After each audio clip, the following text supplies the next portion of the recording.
Blessed family, blessed generation, blessed church. இதுதான் நம்ம ரொம்ப சிந்தனை இன்னைக்கு. ஆமீன் சொல்லுங்க.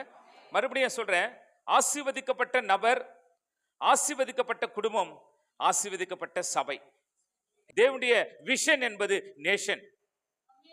Vision nation. சத்தமா சொல்லுங்க, விஷன் நேஷன். தேவனுடைய தரிசனம் என்று ஒரு மனிதன் தனி மனிதனா நீங்கள் பார்ப்பது போல அல்ல, தேவன் அவனை ஒரு நேஷனா பார்க்கிறார். அந்த அழைத்த தேவன் சொல்றாரு, தனிமரமா நான் உன்னை பார்க்கல, நீ ஒரு தோப்பு, நீ ஒரு குடும்பம். ஒரு விஷயம் மனசுல வரட்டும், வளர்ச்சி, growth, இன்க்ரீஸ். இது மேலே ஞாபகம் வச்சுட்டே இருங்க. நான் வளரணும், நான் பெருகணும், நான் வளரணும், நான் பெருகணும், நான் வளரணும், நான் பெருகணும். இந்த எண்ணங்களே உங்களுக்குலாம் இருந்துச்சுன்னா நீங்க மாத்திரம் பெருக மாட்டீங்க. உங்க மூலமா ஒரு பெரிய பெருக்கத்தை தேவன் தேசத்தில் கர்த்தர் கட்டளிடுவார். ஆபிரகாம் மாத்திரம் வளரலங்க.